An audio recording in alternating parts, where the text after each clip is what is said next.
إن الحمد لله نحمده ونستعينه ونستغفره ونؤمن به ونتوكل عليه ونعوذ بالله من شرور أنفسنا ومن سيئات أعمالنا من يهده الله فلا مضل له ومن يضلله فلا هادي له وأشهد أن لا إله إلا الله وحده لا شريك له وأشهد أن محمدًا عبده ورسوله أما بعد فإن خير الحديث كتاب الله وخير الهدي هدي محمد صلى الله عليه وسلم وشر الأمور محدثاتها وكل محدثة بدعة وكل بدعة ضلالة وكل ضلالة في النار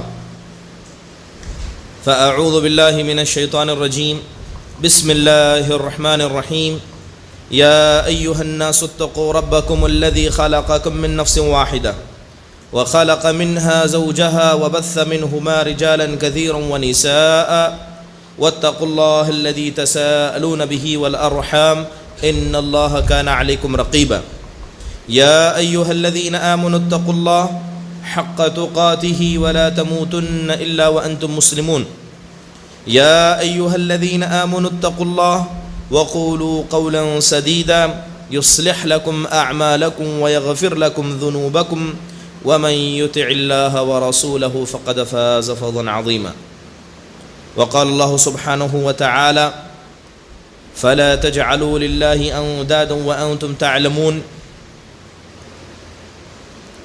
تمام قسم کی حمد و ثنا، بڑائی، کبریائی، تعریف و توصیف اس اللہ وحدہ لا شریک کے لیے لائق و زیبا ہے جس نے ساری کائنات کو عدم سے وجود بخشا، اور درود نازل ہو تمام انبیاء علیہم الصلاۃ والسلام پر جنہیں اللہ سبحانہ و تعالیٰ نے اپنی اپنی قوموں تک ہادی اور رہبر بنا کر بھیجا، خصوصاً ہمارے اور آپ کے آخر نبی جناب محمد الرسول اللہ صلی اللہ علیہ وسلم کے ذات گرامی پر۔ برادران اسلام، یقیناً اللہ سبحانہ و تعالیٰ نے جب اس دنیا کو برپا کیا اور انسانوں کی رشد و ہدایت کے لیے ہر وہ چیز مہیا کرا دی جس کی ضرورت انسان کو دنیا اور آخرت میں پڑ سکتی ہے، بھلائی کے راستے اللہ نے بتا دیے، برائی کے راستے بتا دیے تاکہ بھلائی کے راستوں پر عمل کر سکیں اور برائی کے راستوں سے اپنے آپ کو بچا سکیں۔ لیکن جس طرح اچھائیوں میں سب سے بڑی اچھائی اللہ تبارک و تعالیٰ کی توحید ہے، اسی طرح برائیوں میں سب سے بڑی برائی جو انسان کی دنیا اور آخرت کو برباد کر سکتی ہے وہ ہے شرک۔ یقیناً شرک کے تعلق سے ہر شخص جانتا ہے کہ ایک ایسا گناہ ہے جسے اللہ بخشتا نہیں ہے، اور اللہ سبحانہ و تعالیٰ کے دربار میں اس گناہ کو ایسی نگاہ سے دیکھا جاتا ہے کہ یہ گناہ جہنم کے مستحق ہے۔ لیکن جس طرح توحید کے اندر بھی بہت ساری قسمیں موجود ہیں، اسی طرح شرک کے اندر بھی بہت ساری قسمیں موجود ہیں۔ ہم جانتے ہیں کہ شرک کی دو قسمیں ہیں، ایک ہے شرک اکبر جسے ہم بڑا شرک کہتے ہیں، اور ایک ہے شرک اصغر جسے ہم چھوٹا شرک کہتے ہیں۔ چاہے شرک بڑا ہو چاہے شرک چھوٹا ہو، یہ انسان کو بربادی کے دروازے تک لے جانے کے لیے کافی ہے۔ اگر انسان اس میں ملوث ہو جائے اور اپنے اعمال کو شرک کی حالت میں ادا کرے تو یہ گناہ اللہ کے یہاں ناقابل قبول ہے۔ اگر میں آپ سے پوچھوں کہ شرک اکبر کے بارے میں تو آپ جانتے ہیں کہ اللہ کو چھوڑ کر غیر اللہ کے سامنے اپنے سر کو ٹیکنا، عبادت میں اللہ کو چھوڑ کر غیر اللہ کو شریک کرنا، یہ شرک ہے۔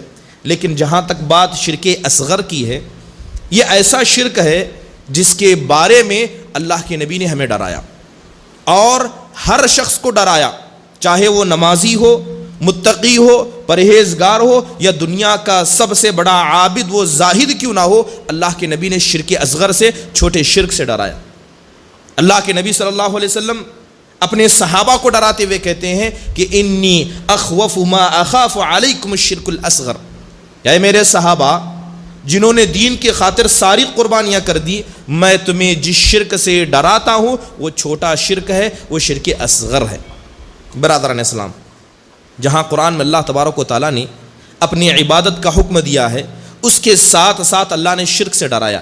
اللہ سبحانہ وتعالیٰ ارشاد فرماتا ہے کہ فَلَا تَجْعَلُوا لِلَّهِ أَنْدَادًا وَأَنْتُمْ تَعْلَمُونَ، کہ جب تمہیں پتہ ہے کہ وحدانیت صرف اللہ ہی کی ہے، اللہ ہی زمین میں اکیلا تنہا عبادت کے لائق ہے، تو اس کے ساتھ کسی کو شریک نہ ٹھہراؤ، چاہے شرک چھوٹا ہو یا بڑا ہو، ساری چیزیں اسی میں داخل ہیں۔ ایک جگہ اللہ فرماتا ہے قل، اے اللہ کے نبی آپ ان کے سامنے کہہ دیجئے، انما انا بشر مثلکم یوحى الی، جس طرح تم ایک عام انسان ہو اسی طرح میں بھی ایک عام انسان ہوں، بس فرق یہ ہے کہ اللہ کی جانب سے مجھ پر وحی نازل کی جاتی ہے۔ انما الہکم الہ واحد، کس چیز کا فرمان سنا دیں؟ آپ سنا دیں کہ تم سب کا پروردگار ایک ہے۔ فمن کان یرجو لقاء ربہ، جو آخرت کے دن اللہ سے ملاقات کی امید رکھتا ہے، فلیعمل عملا صالحا، تو نیک صالح شرک سے پاک عمل کرے، ولا یشرک بعبادت ربہ احدا، اور اپنے رب کے ساتھ عبادت کے مسئلے میں کسی کو شریک نہ ٹھہرائے۔ تو یہاں پر اللہ کے نبی صلی اللہ علیہ وسلم کو اعلان کرنے کا حکم دیا، کہا گیا کہ آپ اپنی امت کو ڈرائیے اور کہیے کہ اگر چاہتے ہو کہ اللہ کے سامنے جب کھڑے ہو تو تمہاری نگاہیں نیچے نہ ہو، اگر چاہتے ہو کہ اللہ کے سامنے جب کھڑے ہو تو شرمندگی کی حالت نہ ہو، تو عبادت صرف اللہ کے لیے کرو اور عبادت کے ہر پہلو کو شرک سے پاک کرو۔ برادران اسلام، محمود بن لبید رضی اللہ عنہ بیان کرتے ہیں، اللہ کے نبی صلی اللہ علیہ وسلم فرماتے ہیں کہ انی اخوف ما اخاف علیکم الشرک الاصغر، قیل وما الشرک الاصغر یا رسول اللہ، قال الریا ثم یقول اللہ عز وجل یوم القیامہ۔ حضرت محمود بن لبید کہتے ہیں کہ اللہ کے نبی نے فرمایا کہ مجھے تم لوگوں پر سب سے زیادہ جس گناہ کے بارے میں ڈر محسوس ہوتا ہے وہ چھوٹا شرک ہے۔ صحابہ نے پوچھا اے اللہ کے نبی یہ چھوٹا شرک کیا ہے؟ آپ نے کہا ہے کہ ریاکاری، اللہ کو چھوڑ کر دوسروں کو دکھانے کے لیے، اللہ کو خوش کرنے کے چھوڑ کر غیروں کو خوش کرنے کے لیے عبادت کرنا، یہ شرک ہے۔ پھر اللہ کے نبی فرماتے ہیں کہ جب قیامت کا دن ہوگا اللہ تبارک و تعالیٰ لوگوں میں ان کے عمل کا بدلہ انہیں عطا کرتا رہے گا، تو جب وہ لوگ اللہ کے سامنے لائے ہوں گے جنہوں نے شرک کیا ہوگا اور خاص کر چھوٹا شرک ریاکاری کی ہوگی، اللہ کہے گا کہ اس عمل کا بدلہ، جس عمل کو تم نے دنیا میں دوسروں کو دکھانے کے لیے کیا تھا، اس کا بدلہ میرے پاس کچھ نہیں ہے، جاؤ ان لوگوں کے پاس جن کو دکھانے کے لیے تم نے عمل کیا تھا، دیکھو اگر وہ تمہیں بدلہ دے سکتے ہیں تو بدلہ لے لو۔ قیامت کے دن ذلیل و خوار ہوں گے ایسے لوگ جو لوگ اللہ تبارک و تعالیٰ کے ساتھ کسی قسم کا شرک ادا کریں گے۔ برادران اسلام، اگر میں آپ سے پوچھوں کہ شرک اصغر کہتے کسے ہیں، شرک اصغر کا معنی کیا ہے؟ چھوٹا شرک جس کا ڈر اللہ کے نبی کو تھا۔ شرک اصغر تین تعریفیں علماء نے بیان کی، بلکہ اس سے بھی زیادہ بیان کی ہیں۔ پہلی تعریف یہ ہے کہ ہر گناہ جو انسان کو شرک اکبر تک پہنچائے، ہر گناہ جو انسان کو شرک اکبر تک پہنچائے وہ شرک اصغر ہے، وہ چھوٹا شرک ہے۔ دوسری تعریف بیان کرتے ہوئے کہتے ہیں کہ انسان عمل کرے اللہ کے لیے، مثال کے طور پر نماز پڑھنا، نماز پڑھے اللہ کے لیے، دعوت و تبلیغ کام کرے اللہ کے لیے، لیکن عمل میں چاہے وہ عمل انسان اپنی جسم سے کرے یا چاہے وہ عمل انسان اپنی زبان سے کرے، چاہے عمل جسم سے کرے یا زبان سے کرے، کسی عمل میں اللہ کے ساتھ کسی غیر کو شریک ٹھہرائے۔ مثال کے طور پر میں آپ کے سامنے خطبہ دینے کے لیے کھڑا ہوں، اگر خطبہ دینے کا مقصد میرے دل میں یہ آ جائے کہ میں اللہ تبارک و تعالیٰ کے دین کو پہنچانا چاہتا ہوں، لیکن میرے دل میں خواہش پیدا ہو جائے کہ میں خطبہ اتنا اچھا دوں کہ لوگوں میں میری واہ واہی آ جائے، تو میں نے اس خطبے میں یا خطبے کو دینے میں اللہ کے ساتھ کسی غیر کو شریک ٹھہرا دیا، یہ شرک اصغر ہو گیا، یہ شرک اصغر ہو گیا۔ برادران اسلام، تو ہر گناہ جو شرک اکبر تک پہنچائے وہ شرک اصغر ہے، اور ہر وہ گناہ جس میں انسان اپنی کردار یا اپنی زبان کے ذریعے کسی غیر کو شریک کرے تو یہ شرک اصغر ہے۔ اسی لیے تیسری تعریف جو شرک اصغر کی جاتی ہے کہ ہر کبیرہ گناہ، ہر بڑا گناہ جسے انسان کرتا ہے، شراب پینا، اسی طرح چوری کرنا، زنا کرنا، گالی دینا، اپنے زبان سے غلط الفاظ لگانا، لہذا جو بھی عمل جسے اسلام نے کبیرہ گناہ کہا ہے، ہر کبیرہ گناہ شرک اصغر ہے، یہ اکثر علماء کا کہنا ہے۔ کیوں؟ کیونکہ انسان جب کبیرہ گناہ کرتا ہے تو مقصد کیا ہوتا ہے؟ مقصد خواہش پرستی ہوتی ہے۔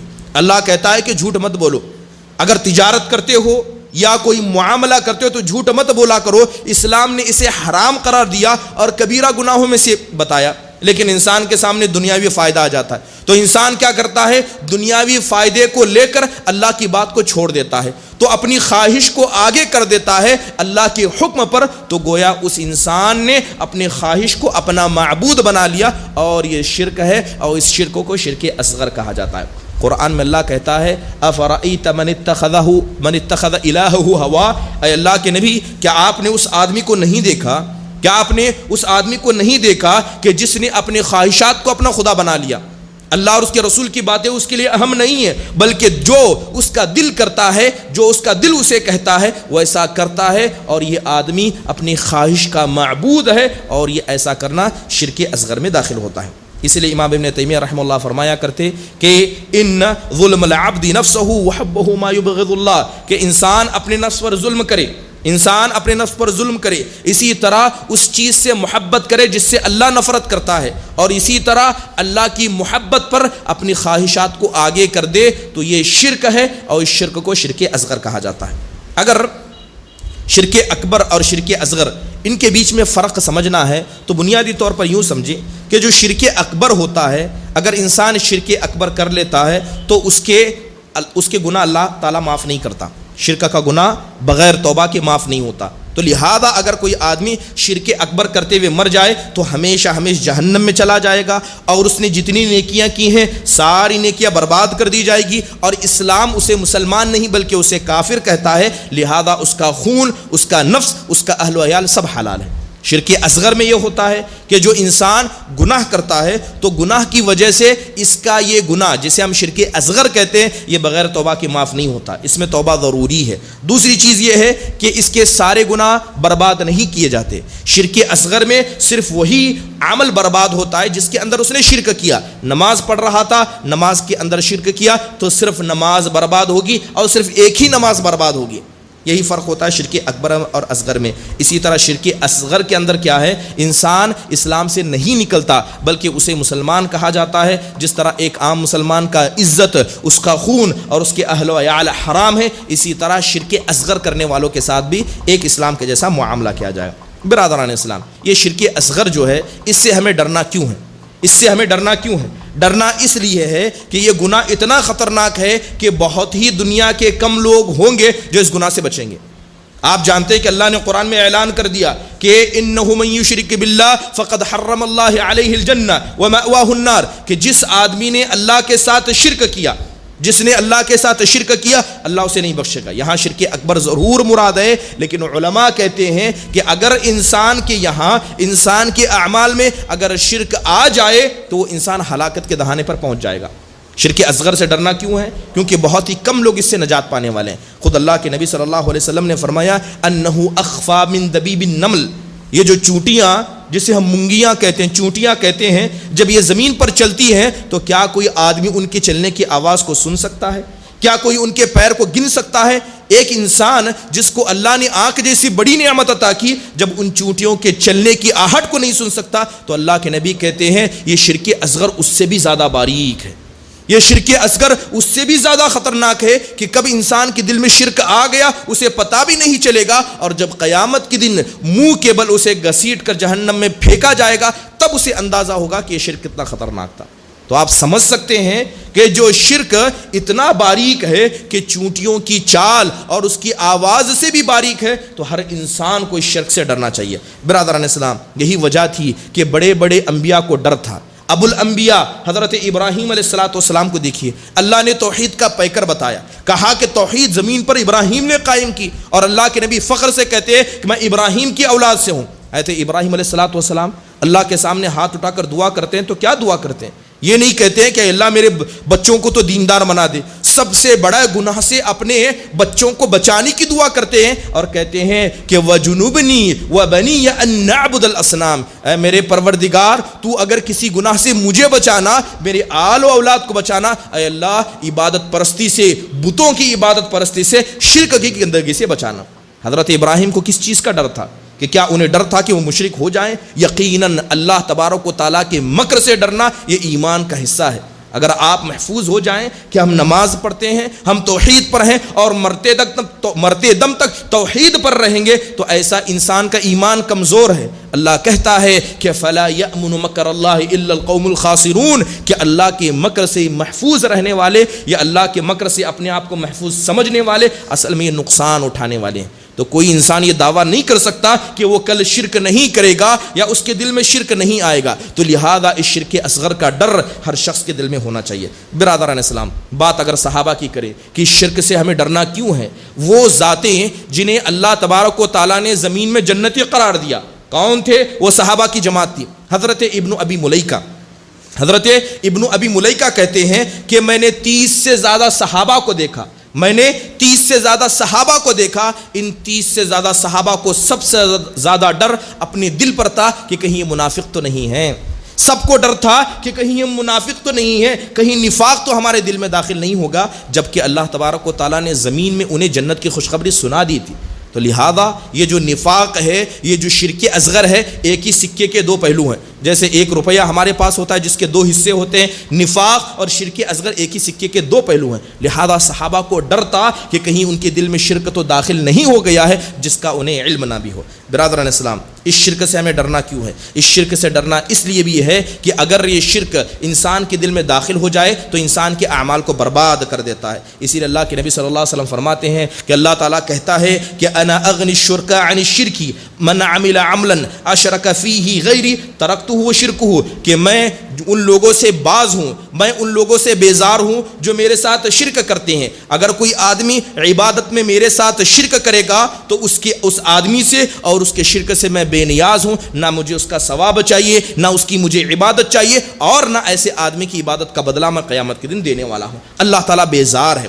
برادران اسلام، رہا مسئلہ کہ انسان کے دل میں اگر شرک اصغر آ جائے اور انسان عبادت کرے، تو علماء نے 3 قسمیں بیان کی ہیں کہ اگر شرک اصغر انسان کے دل میں آ جائے، مثال کے طور پر ریاکاری کسی کے دل میں آ گئی، تو کیا ہر ریاکاری کی وجہ سے ہر عمل برباد ہو جاتا ہے؟ علماء اکرام نے اس کی مختصر تفسیر بیان کی۔ اگر انسان مثال کے طور پر نماز پڑھنا، اگر جمعہ کی عبادت کرنے کے لیے آپ آئے ہیں، عبادت کرنے میں آنے سے پہلے جب آپ آ رہے ہیں اسی وقت آپ کے دل میں یہ آ جائے کہ میں یہ لوگوں کو دکھانے کے لیے کر رہا ہوں، میں کیوں یہاں اس مسجد میں آیا ہوں تاکہ لوگ دیکھ لیں کہ میں بھی نمازی ہوں، تاکہ رشتے کی بات ہو جائے یا میرا کاروبار ہو جائے، اس اعتبار سے چلے کہ یہ مسلمان ہے، یہ نمازی ہے، اس مقصد سے آئے۔ نماز پڑھنے سے پہلے ہی دل میں ریاکاری کا مقصد تھا، تو علماء کہتے ہیں کہ اس کی پوری نماز باطل ہے، اس کی پوری نماز باطل ہے۔ باطل ہی نہیں بلکہ وہ گنہگار ہوگا اور وہ اللہ کے نزدیک شرک اصغر کا مرتکب ہوگا۔ دوسری چیز، مثال کے طور پر اگر انسان کے دل میں شرک آ جائے لیکن وہ عبادت کے دوران ہو، ایک مسجد آدمی ظہر کے وقت مسجد میں داخل ہوا، 2 رکعت نماز ادا کر لی، 2 رکعت کے بعد مسجد کے اندر چند لوگ داخل ہوئے، تو 2 رکعت کے بعد اس کے دل میں یہ شبہ پیدا ہوا کہ یہ لوگ جو مجھے دیکھیں گے تو مجھے اچھا سمجھیں گے، لہذا 2 رکعت کے بعد اس کے دل میں ریاکاری آ گئی۔ تو علماء کہتے ہیں کہ اگر 2 رکعت کے بعد کسی کے دل میں ریاکاری آ جائے اور وہ انسان اس ریاکاری کو دور کرنے کی کوشش کر رہا ہے، اپنے نفس کو روک رہا ہے، تو لہذا اس کی مکمل نماز اللہ کی قابل قبول ہوگی۔ لیکن اگر کوئی آدمی 2 رکعت نماز صرف اللہ کے لیے پڑھ لیا ہے لیکن باقی 2 رکعت میں اس کے دل میں ریاکاری آ گئی اور وہ اس سے خوش ہو گیا، تو اس کے آخر کے 2 رکعت برباد ہوں گے، اللہ کے نزدیک وہ گنہگار بھی شمار ہوگا۔ رہا مسئلہ کہ اگر کسی انسان کے دل میں ریاکاری عبادت کے بعد آئی، نہ جمعہ کی نماز پڑھ کر چلے گئے، باہر لوگوں نے دیکھا اور آپ کے دل میں نماز کے بعد یہ دل میں خیال پیدا ہوا کہ لوگ مجھے اب اچھا سمجھیں گے کیونکہ میں لوگوں کی مجلس میں ہوں اور میں نے جمعہ کی نماز ادا کی ہے، تو علماء کہتے ہیں کہ عبادت کے ادا کرنے کے بعد اگر انسان کے دل میں ریاکاری آ بھی جائے تو اس کا عمل برباد نہیں ہوتا ہے، اللہ تبارک و تعالیٰ اس کے عمل کو قبول کر لیتا ہے۔ برادران اسلام، سب سے پہلی چیز اس شرک اصغر سے ڈرنا اس لیے ہے کیونکہ ہر شخص اس سے بچنے کی طاقت نہیں رکھتا۔ دوسری چیز، انسان کے عمل کو برباد کر دیتی ہے۔ تیسری چیز یہ ہے کہ یہ شرک اصغر ایسا گناہ ہے کہ یہ اللہ کی مشیت کے ماتحت ہوتا ہے، انسان کو پتہ نہیں ہے کہ اس نے شرک اصغر کیا ہے کہ نہیں کیا ہے، لیکن اگر ایسی حالت میں بھی اللہ کے دربار میں لایا جائے تو یہ عمل ایسا ہے کہ اللہ بغیر توبہ کے معاف نہیں کرتا۔ آپ نے گناہ کر لیا، شرک اصغر میں ملوث ہو گئے، آپ کو پتہ بھی نہیں چلا، اللہ کے سامنے آپ پہنچ گئے، تو اللہ آپ کو اس کا عذاب دے گا، چاہے قبر کے عذاب کے ذریعے ہو یا جہنم میں داخل کر کے کیوں نہ ہو، کیونکہ یہ گناہ بغیر توبہ کے معاف نہیں ہوتا۔ تو کیا آپ کو نہیں لگتا کہ ایسے گناہ سے انسان کو ڈرنا چاہیے جس گناہ کے بارے میں انسان کو احساس بھی نہیں ہے، لیکن قیامت کے دن اس گناہ کا مواخذہ اللہ کے سامنے ہوگا۔ برا اس لیے حضرت عبداللہ بن مسعود رضی اللہ عنہ کہا کرتے تھے کہ لَأَن أَكْذِبَ عَلَى اللَّهِ كَاذِبٌ خَيْرٌ مِّن لِّي، کہتے ہیں کہ میں اللہ تعالیٰ کے مسئلے میں جھوٹی قسم کھاؤں مجھے درست ہے، اگر اللہ تعالیٰ کے مسئلے میں میں جھوٹی قسم کھاؤں میرے نزدیک بہتر ہے اس بات سے کہ میں غیر اللہ کی سچی قسم کھاؤں۔ اللہ کے علاوہ کسی غیر کی قسم کھانا یہ شرک ہے، یہ شرک اصغر ہے، لیکن اللہ کی جھوٹی قسم کھانا یہ کبیرہ گناہ ہے۔ تو کہتے ہیں کہ میں کسی کبیرہ گناہ کو کر لوں یہ میرے نزدیک محبوب ہے اس بات سے کہ میں شرک اصغر کو کروں، اگرچہ میں اپنے معاملے میں سچا ہی کیوں نہ ہوں، کیونکہ شرک اصغر کو اللہ معاف نہیں کرتا، لہا کبیرہ گناہ کا مسئلہ اللہ ہو سکتا ہے کہ توبہ کے ذریعے اسے معاف کر دے۔ تو لہذا ایک ایسا عمل ہے جس عمل کے بارے میں اللہ مؤاخذہ کرے گا، اللہ انہیں عذاب دے گا، اس عمل سے ہمیں ڈرنا چاہیے، اس گناہ سے ڈرنا چاہیے۔ کیوں؟ کیونکہ گناہ بڑا ہی چھوٹا ہے۔ جیسے میں نے بتایا کہ ایک چونٹی جب زمین پر چلتی ہے تو اس کے چلنے کی آواز کو ہم نہیں سن سکتے، تو اس سے بھی زیادہ باریک یہ شرک اصغر ہے۔ یہی وجہ تھی آپ جانتے ہیں، یہ حدیث آپ نے بارہا سنی ہوگی کہ اللہ کے نبی صلی اللہ علیہ وسلم کہتے ہیں کہ میں تمہیں مسیح الدجال سے ڈراتا ہوں، دجال کے فتنے سے ڈراتا ہوں، کیونکہ جتنے بھی لوگ اس زمین پر آئے ہر نبی نے اپنی قوم کو دجال کے فتنے سے ڈرایا، لیکن حدیث میں اللہ کے نبی فرماتے ہیں الا اخبرکم بما هو اخوف علیکم من مسیح الدجال، اللہ کے نبی فرماتے ہیں کیا میں تمہیں ایک ایسے گناہ کے بارے میں نہ بتاؤں کہ مجھے ڈر ہے کہ وہ گناہ جس گناہ میں تم واقع ہو جاؤ اور وہ گناہ جو ہے مسیح الدجال کے فتنے سے بڑھ کر ہے، مسیح الدجال کے فتنے سے بڑھ کر ہے۔ صحابہ نے پوچھا اے اللہ کے نبی ضرور ایسے گناہ کے بارے میں ہمیں بتائیے، تو اللہ کے نبی کہتے ہیں الشرک الخفی، وہ ہے چھوٹا شرک، وہ ہے چھوٹا شرک کہ ایک انسان نماز پڑھنے کے لیے کھڑا ہو جاتا ہے، لوگوں کو دیکھ کر اپنی نماز کو اچھا کر دیتا ہے اور اسے احساس بھی نہیں ہوتا کہ اس نے کتنا بڑا گناہ اللہ کے سامنے کر لیا، اور قیامت کے دن اللہ کے سامنے خواب و خاسر ہوتا ہے۔ اس لیے حضرت ابو بکر صدیق رضی اللہ عنہ کی حدیث میں آتا ہے کہ حضرت ابو بکر اللہ کے نبی کے پاس آئے اور آ کر اللہ کے نبی کا ہاتھ پکڑا اور کہنے لگے اے اللہ کے نبی یہ تو بتائیے کہ یہ گناہ جو شرک اصغر جسے کہتے ہیں کہ انسان کو پتہ بھی نہیں چلتا کہ وہ کب شرک اصغر میں ملوث ہو گیا، اے اللہ کے نبی ایسے گناہ سے میں کیسے بچوں؟ اے اللہ کے نبی آپ مجھے طریقہ بتائیے کہ ایسے گناہ سے میں کیسے بچوں؟ تو اللہ کے نبی صلی اللہ علیہ وسلم نے فرمایا اے ابو بکر تمہارے لیے یہ کافی ہے کہ جب بھی کوئی عبادت کرو تو اس دعا کو پڑھو، اللہ تبارک و تعالیٰ اس دعا کے ذریعے اگر تمہارے دل میں کسی قسم کا شرک اصغر بھی ہوگا تو اللہ اسے نکال دے گا۔ کہتے ہیں وہ کلمات کیا ہیں؟ اللہم انی اعوذ بک ان اشرک بک وانا اعلم واستغفرک لما لا اعلم، اے اللہ میں تیری ذات سے پناہ مانگتا ہوں، اے اللہ تیری میں ذات سے پناہ مانگتا ہوں کہ میں تیرے ساتھ شرک کروں اور اس کا مجھے اندازہ بھی نہ ہو، اور میں اس گناہ سے معافی مانگتا ہوں جس کو میں نے جان بوجھ کر کیا، جان بوجھ کر جو گناہ کیا اس کے بارے میں معافی مانگتا ہوں، اور اس گناہ سے میں تیری پناہ مانگتا ہوں جسے میں بغیر علم کے کر جاؤں اور اس کا مجھے احساس بھی نہ ہو۔ لہذا یہ گناہ اتنا عظیم ہے کہ انسان کو احساس بھی نہیں ہوتا اور انسان شرک اصغر میں داخل ہوتا ہے۔ برادران اسلام، اگر بات کو واضح کرنا چاہے تو میں شرک اصغر کی مثالیں آپ کے سامنے دینا چاہوں گا، تب جا کر بات مکمل ہو جائے گی کہ کون آدمی ہے جو شرک اصغر میں ملوث ہوتا ہے۔ شرک اصغر کی بہت ساری قسمیں علماء نے بیان کی، بنیادی طور پر 3 قسمیں، بات کو لمبا نہ کرتے ہوئے۔ سب سے پہلی چیز شرک اصغر یا تو انسان دل سے ادا کرے گا، شرک اصغر کا تعلق یا تو انسان کے دل سے ہوگا، یا شرک اصغر کا تعلق انسان کے اعمال سے جسے انسان اپنے ہاتھ و پیر سے ادا کرتا ہے، یا شرک اصغر کا تعلق انسان کی زبان سے ہوگا۔ یا تو آپ شرک اصغر کو اپنے دل سے ادا کریں گے، یا تو شرک اصغر انسان کے اعمال سے ہوتا ہے، یا تو شرک اصغر انسان اپنی زبان سے ادا کرتا ہے۔ چلیے اگر انسان کے دل کی بات کی جائے کہ دل کا وہ کون سا گناہ ہے جو شرک اصغر کے اندر آتا ہے، تو سب سے پہلی چیز جسے شرک اصغر کہتے ہیں اور جو انسان جسے اپنے دل سے ادا کرتا ہے وہ ریاکاری ہے۔ ریاکاری ہے، آپ جانتے ہیں کہ ریاکاری کسے کہتے ہیں؟ کہ اللہ تعالیٰ کی عبادت کے خاطر کوئی عمل کریں لیکن اللہ کے ساتھ کسی غیر کو دکھانے کا بھی مقصد ہو، اسے کہتے ہیں ریاکاری۔ اللہ کے نبی صلی اللہ علیہ وسلم نے فرمایا ان المنافقین یخادعون اللہ وهو خادعهم واذا قاموا الى الصلاة قاموا کسالى، اللہ نے منافقوں کے بارے میں فرمایا کہ جب یہ لوگ مسجد میں آ کر نماز پڑھتے ہیں تو یہ اللہ کو دھوکہ دیتے ہیں، یہ اللہ کو دھوکہ دینے کے لیے، لوگوں کو دکھانے کے لیے نماز پڑھتے ہیں، جبکہ یہ نہیں جانتے کہ اللہ جانتا ہے کہ یہ منافق ہیں اور اللہ انہیں دھوکہ دے رہا ہے، اور یہ نماز کے لیے سستی سے آ کر کھڑے ہو جاتے ہیں۔ ایک جگہ اللہ کے نبی نے فرمایا، اللہ قرآن میں فرماتا ہے کہ لا يقدرون على شيء مما كسبوا والله لا يهدي القوم الكافرين، کہ جب یہ کافر قیامت کے دن اللہ کے سامنے لا کر کھڑے کر دیے جائیں گے، انہوں نے دنیا میں گناہ اللہ کو چھوڑ کر غیر اللہ کو دکھانے کے لیے کیا تھا، تو یہ سارے اعمال برباد کیے جائیں گے اور کوئی بھی ثواب انہیں نہیں دیا جائے گا، گویا کہ ان کی نیکیاں پہاڑ کے برابر ہوں گی، مگر اللہ تبارک و تعالیٰ دھنکی ہوئی روئی کی طرح ان کے اعمال کو اڑا دے گا، گویا انہیں ثواب کی جگہ اللہ عذاب دے گا۔ یہ کون لوگ ہیں؟ جو زمین میں ریاکاری کرتے ہیں، اور ریاکاری یہ شرک اصغر ہے جس کا تعلق انسان کے دل سے ہے۔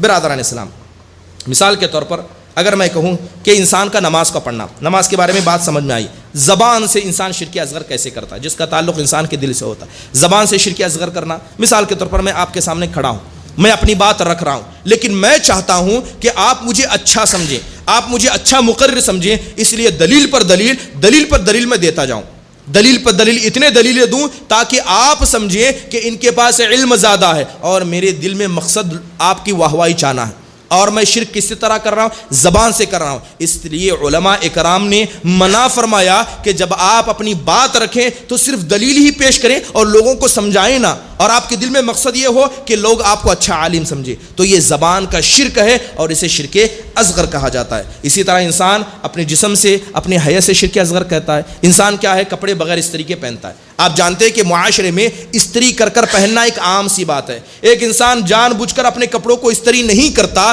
تاکہ لوگ اسے اللہ والا سمجھیں۔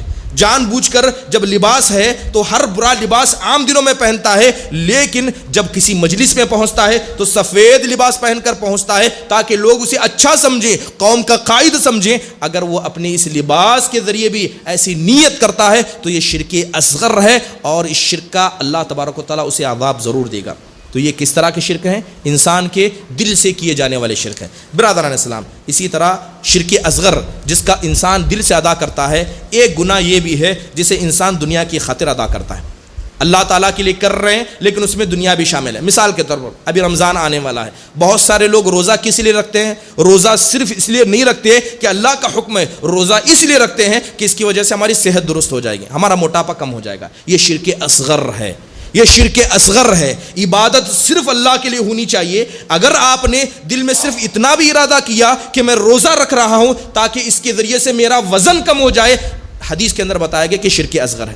کیوں؟ کہ جو روزہ صرف اللہ کے لیے کرنا چاہیے تھا، آپ نے اس میں دنیا کا مقصد تلاش کیا، آپ نے صحت تلاش کی۔ مثال کے طور پر حج کے لیے بہت سارے لوگ جاتے ہیں، حج کرنے کے لیے بہت سارے لوگ جاتے ہیں، بہت سارے لوگ لوگوں کو حج کراتے ہیں، لہذا جب وہ لوگ لوگوں کو حج کراتے ہیں تو ان کا مقصد مال کمانا ہوتا ہے، نہ کہ اللہ کی خاطر عبادت کرنا ہوتا ہے۔ اگر کوئی آدمی ٹور اور ٹریولز کا کام کرتا ہے، خود بھی حج و عمرے پر جاتا ہے، اگر اس کے دل میں اتنا فطور آئے کہ میں ان لوگوں کو حج کرا رہا ہوں اور مقصد کیا ہے؟ صرف پیسہ کمانا ہے، تو یہ شرک اصغر ہے، اور یہ ایسا گناہ ہے جسے اللہ معاف نہیں فرماتا۔ مثال کے طور پر دعوت و تبلیغ کے کام کے لیے کوئی نکلے، مقصد کیا ہے؟ لوگوں کی واہواہی چاہنا، مقصد کیا ہے؟ دنیا کا مال چاہنا۔ اگر ایسی نیت کسی انسان کے اندر آئے تو یہ دل کی بیماری ہے جسے اسلام شرک اصغر اور ریاکاری کہتا ہے۔ برادران اسلام، جو بھی عمل کریں صرف اللہ کے لیے کریں، نہ دنیا کا مقصد ہو نہ لوگوں کی واہواہی ہو۔ اسی لیے اللہ تبارک و تعالیٰ نے قرآن میں ایسے لوگوں پر پھٹکار لگاتے ہوئے فرمایا کہ من کان یرید الحیات الدنیا وزینتها نوفی الیہم، کہ جو آدمی عبادت کر کے دنیا چاہتا ہے، دنیا حاصل کرنا چاہتا ہے، ایسے لوگوں کو ہم دنیا تو دے دیتے ہیں، لیکن قیامت کے قریب جب وہ اندھا بہرا بنا کر اٹھایا جائے گا تو اس کے اعمال اسے انسان کو فائدہ نہیں دیتے ہوں گے۔ اسی طرح اگر کوئی آدمی علم حاصل کرے، مدرسے میں پڑھے، علم حاصل کرے، مقصد کیا ہے؟ کہ اس مدرسے میں پڑھوں گا، مدینہ جاؤں گا، وہاں پڑھوں گا تو مجھے اچھا وظیفہ ملے گا، میری نوکری اچھی جگہ لگ جائے گی۔ علم حاصل کرنا صرف اللہ کی خاطر ہے، لیکن اگر آپ نے وظیفے کے خاطر اس علم کو حاصل کیا تو یہ شرک اصغر ہے، اور اللہ ایسے شرک اصغر کو بغیر توبہ کے معاف نہیں کرتا۔ اللہ کے نبی صلی اللہ علیہ وسلم فرماتے ہیں من تعلم علما مما یبتغى به وجه اللہ، کہ وہ علم جو صرف صرف اللہ کی خوشنودی کے لیے حاصل کیا جانا چاہیے۔ اگر کوئی آدمی اس لیے علم حاصل کرتا ہے تاکہ دنیا کا کوئی فائدہ حاصل کر سکے تو ایسا انسان نقصان اٹھانے والوں میں سے ہے۔ اللہ کے نبی فرماتے ہیں بلکہ ایسا آدمی جنت کی خوشبو تک نہیں پائے گا جو علم حاصل کرنے میں غیر اللہ یا دنیا پرستی کا مطالبہ کرتا ہے۔ برادران اسلام، اگر آپ کی تجارت ایسی ہے جس میں اللہ تبارک و تعالیٰ کی عبادت بھی ہوتی ہے اور دنیا کا فائدہ بھی ہے تو اپنی تجارتوں کو خالص کریں، اللہ تعالیٰ کے لیے ان تجارتوں کو کریں۔ مقصد یہ ہو کہ یہ جو تجارت میں کر رہا ہوں یہ تجارت اس لیے کر رہا ہوں تاکہ اس کے ذریعے میں جسم کو طاقت پہنچاؤں، اپنے گھر والوں کو خیال کروں اور اللہ کی عبادت کر سکوں۔ تجارت کا مقصد صرف پیسہ کمانا، پیسہ حاصل کرنا ہے تو یاد رکھے یہ تجارت صرف تجارت ہوگی، اس کا کوئی ثواب آپ کو اللہ کے سامنے نہیں دیا جائے گا۔ انسان صرف نیت کو بدل لے، بیوی کے منہ میں ایک لقمہ ڈالے اور لقمہ ڈالنے کا مقصد کیا ہو؟ اللہ کی خوشنودی ہو تو اللہ اس پر بھی انسان کو ثواب دیتا ہے۔ لیکن اگر انسان اپنے بیوی بچوں کا پیٹ پالے، مقصد صرف دنیا کو دکھانا یا اپنے سسرال کو خوش کرنا ہو تو ایسے انسان کو ایک ثواب نہیں دیا جاتا ہے۔ کتنا فرق ہوتا ہے بس نیت کو درست کرنے میں۔ ایک انسان رات میں سوتا ہے، رات میں سونا ہر انسان کی ضرورت ہے، لیکن رات میں سوتے وقت یہ نیت کر کے سوئیں کہ میں سو رہا ہوں تاکہ صبح فجر کے وقت جلدی اٹھ جاؤں۔ علماء کہتے ہیں کہ اس کی رات بھر اللہ کی عبادت لکھی جاتی ہے۔ روزانہ سو جائیں، نہ کوئی مقصد ہے نہ سونے کا نہ اٹھنے کا، تو ایسے ہی دن بس دن و رات کی طرح گزر جاتے ہیں اور اللہ اس کے رسول کے یہاں اسے کوئی ثواب نہیں دیا جاتا۔ برادران اسلام، اگر کوئی آدمی مثال کے طور پر گرمی کا وقت ہے، بہت سارے لوگوں کو وضو کرتے ہوئے دیکھا جاتا ہے، 2 3 بار ہاتھ دھوتے ہیں۔ مقصد کیا ہے دل میں؟ مقصد یہ ہے تاکہ جسم کو ٹھنڈی حاصل ہو۔ مقصد وضو کرنا نہیں ہے، وہ وضو جس کی وجہ سے انسان کی نماز درست ہوگی، لہذا 2 3 بار ہاتھ دھو رہے ہیں، پیر دھو رہے ہیں۔ مقصد کیا ہے؟ جسم کو ٹھنڈی پہنچانا ہے، جسم کو ٹھنڈا کرنا ہے۔ لہذا اگر نیت میں اتنا بھی فطور آ گیا تو یہ شرک اصغر ہے، کیونکہ یہ وضو عبادت ہے، اور جس عبادت میں آپ نے کوئی بھی عبادت کے علاوہ دوسرا مقصد داخل کیا تو وہ شرک اصغر میں چلا جاتا ہے۔ برادران اسلام، اس لیے اللہ کے نبی صلی اللہ علیہ وسلم نے سخت وعید سنائی۔ اگر کوئی انسان نیک عمل کرتا ہے، نیک عمل کرنے کے بعد اس کو بدلہ بھی ملتا ہے، نیک عمل کر رہا ہے اسے بدلہ بھی مل رہا ہے، اگر نیک عمل کرنے کے بعد اسے دنیا میں بدلہ مل گیا تو آخرت کا ثواب اللہ کم کر دیتا ہے، آخرت کا ثواب کم کر دیا جاتا ہے۔ ایک حدیث میں اللہ کے نبی فرماتے ہیں کہ ان الغزاة اذا غنموا غنیمۃ، کہ جب لوگ اللہ کی خاطر لڑنے کے لیے نکل جائیں اور لڑائی کی وجہ سے سامان مل جائے، لڑائی کی وجہ سے غنیمت مل جائے، تو اللہ کے نبی فرماتے ہیں کہ اس غنیمت کے ملنے کی وجہ سے ان کے جہاد کا تیسرا حصہ کم کر دیا جاتا ہے، 3 گنا ثواب ان کا کم کر دیا جاتا ہے، اور ثواب کا صرف ایک حصہ ان کو دیا جاتا ہے۔ اس کے برعکس اگر کوئی اللہ کی خاطر لڑائی کرے اور کچھ نہ لے، جیسے گیا ویسے ہی آئے، تو اس آدمی کو مکمل ثواب دیا جاتا ہے۔ تو آپ سمجھ سکتے ہیں کہ اگر کوئی کام آپ اللہ کے لیے کر رہے ہیں لیکن اس میں آپ کو دنیا کا فائدہ بغیر مانگے مل بھی گیا تو اس میں بھی ثواب کو اللہ تعالیٰ کم کر دیتا ہے، کیونکہ اس میں نیت میں کہیں نہ کہیں فطور آ جاتا ہے۔ تو آپ دیکھ سکتے ہیں کہ یہ گناہ کتنا ہی عظیم جرم ہے۔ اسی لیے صحابہ اکرام کو دیکھیں، حضرت عبد الرحمن بن عوف رضی اللہ عنہ بیٹھے تھے، ان کے سامنے بھنی ہوئی ران کی بکری لا کر رکھی گئی، جو بکری ہے، بکری کا ران ہوتا ہے، بھن کر لا کر رکھا گیا۔ حضرت عبد الرحمن بن عوف سے کہا گیا کہ کھائیے۔ حضرت عبد الرحمن اس کو غور سے دیکھنے لگے اور رونے لگے۔ پوچھا گیا کہ کیوں رو رہے ہیں؟ تو کہتے ہیں کہ خدا کی قسم اللہ کے نبی نے کبھی ایسی چیز نہیں دیکھی، اللہ کے نبی نے کبھی ایسی چیز نہیں دیکھی۔ جو صحابہ جن کو اللہ کے نبی نے دنیا میں جنت کی خوشخبری دی، انہوں نے کبھی چیز ایسی نہیں دیکھی۔ مجھے تو ڈر ہے کہ کہیں اللہ تعالیٰ نے میری نیکیوں کا ثواب اللہ نے دنیا میں ہی نہ دے دیا ہو۔ یہ جو مال، یہ جو نعمت مجھے ملی ہے، مجھے ڈر ہے کہ میرے زندگی بھر کے اعمال کا نتیجہ کیوں نہ ہو۔ بتائیے ہمیں اپنے اعمال پر کتنا ڈرنا چاہیے کہ دن رات اللہ کی نعمتیں کھاتے ہیں، اس کے بعد بھی اللہ کی ناشکری کرتے ہیں اور اللہ تبارک و تعالیٰ کے لیے اور عبادت نہیں کرتے ہیں۔ برادران اسلام، اگر شرک اصغر جس کا تعلق دل سے ہے دیکھا جائے تو اسباب پر بھروسہ کرنا، کہ انسان اسباب ہی کو سب کچھ سمجھے۔ مثال کے طور پر کوئی انسان بیمار ہو گیا، بیمار ہونے کے بعد ڈاکٹر صاحب کے پاس چلا گیا، اس سے پوچھا گیا کیا ہوا؟ تو کہا بیمار ہو گیا تھا لیکن ڈاکٹر صاحب کی وجہ سے میری صحیح ہو گیا، فلاں ڈاکٹر کے پاس دوا اچھی نہیں ہے، فلاں ڈاکٹر کے پاس جاؤ۔ تو انسان اس کے پاس جاتا ہے اور جب لوگ پوچھتے ہیں تو کہتا ہے کہ فلاں ڈاکٹر اچھا ہے، اس کی گولیاں اثر کرتی ہیں اور اس کی گولیوں میں اللہ نے شفا رکھی ہے۔ کیا کہا کہ اس کی گولیوں میں اللہ نے شفا رکھی ہے. یہ شرک اصغر ہے. شفا دینے والا اللہ ہے. آپ کو تو یہ کہنا چاہیے کہ جو شفا ملی اللہ کی وجہ سے ہے, نہ کہ اس ڈاکٹر کی وجہ سے. لیکن اگر آپ نے اس ڈاکٹر کو اس شفا میں شریک قرار دیا تو یہ کیا ہوا؟ یہ شرک اصغر ہوا. اور دن رات لوگ اس طرح کا شرک کرتے ہیں اور لوگوں کو اس کا اندازہ بھی نہیں ہے. حضرت سلیمان علیہ السلام حضرت سلیمان علیہ السلام مجلس میں بیٹھے ہوئے, انہیں بتایا گیا کہ ملکہ سبا ایک عورت ہے جس کے پاس اتنا بڑا تخت ہے. تو کہا کہ کون اس تخت کو لائے گا؟ ایک جن نے کہا کہ آپ اپنی مجلس سے اٹھیں گے نہیں, میں آپ کو لا کر سامنے کر دوں گا. ایک ہیکل جن نے کہا کہ آپ اپنی پلک کو جھپکیں گے نہیں, میں آپ کے سامنے لا کر رکھ دوں گا. حضرت سلیمان نے اجازت دی. حضرت سلیمان نے پلک نہیں جھپکی, اس جن نے لا کر اس تخت کو سامنے رکھ دیا. حضرت سلیمان نے کیا کہا کہ حضرت سلیمان نے یہ کہا کہ دیکھو یہ اللہ تبارک و تعالیٰ نے کتنی بڑی طاقت ان جنوں کو دی ہے کہ ان جنوں کی وجہ سے یہ تخت میرے پاس آیا. تو کہنے لگے ھذا من فضل ربی, یہ جو مجھے ملا ہے, یہ جو لایا ہے, یہ اللہ کے فضل سے ہے, اللہ کے فضل کے علاوہ کوئی نہیں.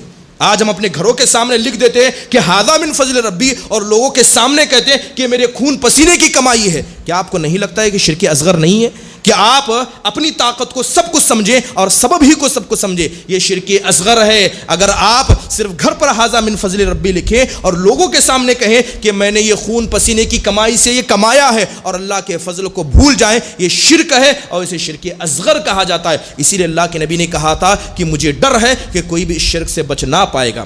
برادران اسلام, فال بازی لینا یہ دل کے شرک میں اصغر آتا ہے. فال بازی لینا, فال بازی کے بارے میں بہت ساری باتیں آپ نے بارہا سنی ہوں گی. اسی طرح شرک اصغر جس کا تعلق انسان کے جسم سے, اعمال سے. اسی طرح رقیہ کرنا, ان میں سے ایک چیز کیا ہے؟ رقیہ کرنا. رقیہ شرک یا رقیہ کرنا, جادو ٹونا کرنا. قرآن و آیات کے حدیث کو چھوڑ کر جو نئے چیزیں لوگ سیکھتے ہیں جس کے ذریعے کسی مریض کو شفا پانے کے لیے حرکتیں کی جاتی ہیں, قرآن و حدیث کو چھوڑ کر کوئی بھی رقیہ اگر کیا جائے جسے رقیہ شرکیہ کہا جاتا ہے, تو یہ زبان سے یعنی اعمال سے کیے جانے والے شرک اصغر میں آتا ہے. اسی طرح تعویذ کو لٹکانا.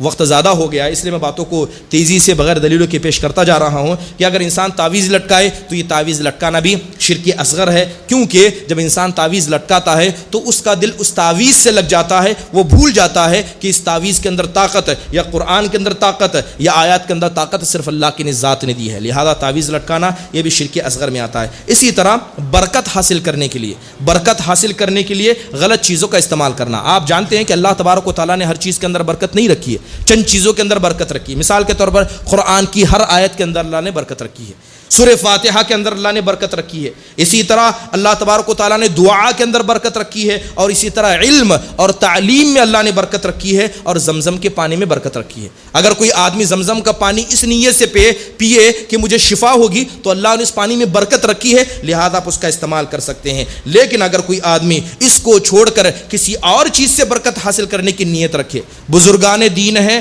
ہاتھ چھوئے کہ ان کی وجہ سے برکت ہوگی, جبکہ اللہ نے اس برکت کو ثابت نہیں کیا ہے, تو یہ شرک اصغر ہے. آج ہم دیکھتے ہیں کہ ہم ہندوؤں کے معاشرے میں رہتے ہیں, جب ہندو کسی سے ملاقات کرتے ہیں, اپنے بزرگ سے ملاقات کرتے ہیں, تو جھک کر سلام کرتے ہیں. آج کتنے مسلمان ایسے ہیں جو جھک کر سلام کرتے ہیں. ان کی تقلید میں یہ بھی شرک اصغر کے اندر آتا ہے کہ آپ کسی انسان کی تعظیم کریں جو صرف اللہ کی خاطر ہونی چاہیے. برادران اسلام, مکہ مدینہ کے لیے لوگ عمرہ کرنے کے لیے جاتے ہیں, کعبہ کو چھوتے ہیں, حجر اسود کو ایسے چومتے ہیں جیسے سارے گناہ ان کے ابھی ختم ہو جائیں گے. یہ شرک اصغر کے اندر آتا ہے کہ کوئی آدمی یہ سمجھے کہ یہ حجر اسود ہی گناہوں کو کم کرنے والا ہے, اور اللہ تعالیٰ کی ذات گناہوں کو کم نہیں کرتی ہے. حضرت عمر بن خطاب نے حجر اسود کو دیکھا تو کہا, اے حجر اسود, مجھے پتا ہے کہ تو صرف ایک پتھر ہے, نہ تو مجھے نقصان پہنچا سکتا ہے نہ مجھے نفع پہنچا سکتا ہے. خدا کی قسم اگر اللہ کے نبی کو میں نے تجھے بوسہ دیکھتے ہوئے نہیں دیکھا ہوتا تو مجھے ہرگز بوسہ نہیں دیتا. آج لوگ جا کر حجر اسود سے ایسے چمٹتے ہیں گویا حجر اسود ہی ان کو شفا دینے والا ہے. مکہ مدینہ جب لوگ جاتے ہیں تو وہاں کی مٹی اٹھا کر لاتے ہیں اور کہتے ہیں کہ اس مٹی کے اندر برکت ہے. یہ شرک ہے, یہ شرک اصغر ہے کہ اگر آپ یہ سمجھیں کہ مکہ کی زمین یا مدینہ کی زمین انسان کو بخش دے گی یا انسان کے گناہوں کو معاف فرما دے گی. برادران اسلام, نبی صلی اللہ علیہ وسلم کا انتقال ہوا, صحابہ کی تعداد 1,00,000 سے زیادہ تھی, 1,20,000 سے صحابہ کی تعداد تھی, لیکن مدینہ کے اندر مدفون صرف 10,000 صحابہ, صرف 10,000 صحابہ. 1,10,000 صحابہ کہاں گئے؟ دعوت و تبلیغ کی خاطر مکہ مدینہ جیسی مقدس زمین کو چھوڑ کر چلے گئے. کیا انہیں نہیں پتا تھا کہ یہ زمین پاک ہے, یہاں گناہ معاف ہوتے ہیں؟ آج لوگ وہاں جا کر مرنے کی خواہش کرتے ہیں. حضرت ابو الدرداء رضی اللہ عنہ نے حضرت سلمان فارسی کو خط لکھ کر کہا، جو حضرت سلمان فارسی مدینہ سے کہیں دوسری زمین پر تھے، کہا کہ یہ پاک زمین ہے، آپ یہاں آئیے، اس پاک زمین کو چھوڑ کر آپ وہاں کیا کر رہے ہیں؟ حضرت سلمان فارسی رضی اللہ عنہ نے جواب میں لکھا کہ ان الارض المقدسہ لا تقدس احدا انما يقدس الانسان عمله، کہا کہ پاک زمین کسی انسان کو پاک نہیں کرتی، پاک زمین کسی انسان کو پاک نہیں کرتی، انسان کو پاک تو اس کا عمل کرتا ہے۔ انسان جہاں بھی ہو اگر اس کا عمل پاک ہے تو وہ انسان پاک ہے، اگر انسان مکہ مدینہ میں رہ کر بھی گناہ کا کام کرے تو اللہ رسول کے نزدیک وہ ناپاک ہے۔ لہذا زمین سے برکت حاصل کرنا یہ انسان کے جسم سے کیے جانے والے شرک اصغر میں سے ہے۔ اللہ تعالی ہر شخص کو اس سے بچنے کی توفیق نصیب فرمائے۔ برادران اسلام، آخری چیز جو انسان زبان کے ذریعے شرک اصغر کرتا ہے، جیسے غیر اللہ کی قسم کھانا، اللہ تعالیٰ کے علاوہ قسم کھانا، ماں باپ کی قسم کھانا، قرآن کی قسم کھانا، یہ ساری قسمیں جسے انسان اپنے زبان سے کھاتا ہے یہ شرک اصغر کے اندر آتا ہے۔ اس لیے اللہ کے نبی صلی اللہ علیہ وسلم سے منع فرمایا، یہاں تک کہ کوئی انسان کعبہ کی بھی قسم نہیں کھا سکتا، مسجد کی بھی قسم نہیں کھا سکتا۔ اگر کوئی آدمی ایسا قسم کھاتا ہے تو شرک اصغر میں آتا ہے۔ اسی طرح بہت سارے لوگ کیا ہے شرک اصغر لفظ واو کے ذریعے کرتے ہیں۔ کیسے؟ مثال کے طور پر اگر کوئی آدمی یہ کہے کہ یہ جو کام ہوا ہے، مثال کے طور پر یہ جو مسجد بنی گئی، یہ جو مسجد بندی گئی ہے یہ اللہ کے فضل اور فلاں آدمی کی وجہ سے ہوئی ہے، تو یہ شرک اصغر ہے۔ یہ شرک اصغر ہے کہ اللہ کی ذات کے ساتھ لفظ اور لگا کر کسی آدمی کو شامل کرنا، یہ شرک اصغر ہے۔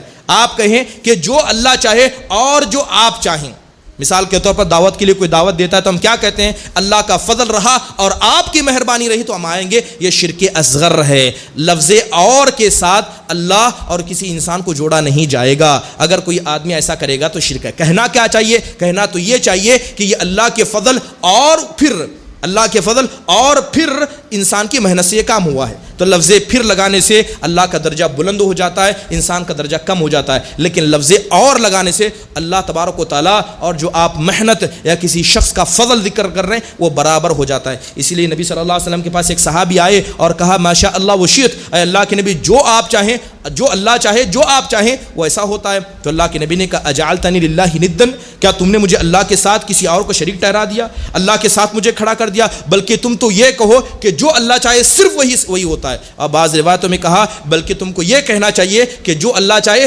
پھر جو آپ چاہیں، لفظ پھر استعمال کرنا چاہیے۔ تو اس طرح بھی لوگ شرک اصغر کو انجام دیتے۔ شرک اصغر کی ایک آخری مثال یہ ہے کہ انسان اسباب کو سب کچھ سمجھ لے، ایسے اسباب اختیار کرے جن سببوں کو اللہ نے سبب نہیں بتایا۔ مثال کے طور پر جو بارش نازل ہوتی ہے کس سے ہوتی ہے؟ اللہ کے فضل سے ہوتی ہے۔ اگر کوئی آدمی یہ کہے کہ رات میں جو بارش نازل ہوئی اللہ کے فضل سے اور اس کے ساتھ ساتھ یہ ستارہ یہاں سے یہاں ہٹ گیا اس لیے یہ بارش نازل ہوئی، تو لفظ ستارے کا استعمال کرنا یا ستارے کو سبب سمجھنا جبکہ اللہ اور اس کے رسول نے اسے سبب نہیں قرار دیا ہے، تو یہ بھی شرک اصغر کے اندر آتا ہے۔ اللہ تبارک و تعالیٰ سے دعا ہے کہ اللہ تبارک و تعالیٰ اس شرک اصغر سے ہم میں سے ہر شخص کو بچائے، اور اللہ تبارک و تعالیٰ یہ جو مخفی شرک ہے اس کے بارے میں ہمیں مزید پڑھنے اور اس عنوان کو اور سمجھ کر اس پر عمل کرنے کی اللہ تعالیٰ توفیق نصیب فرمائے۔ آمین وآخر دعوانا ان الحمد للہ رب العالمین۔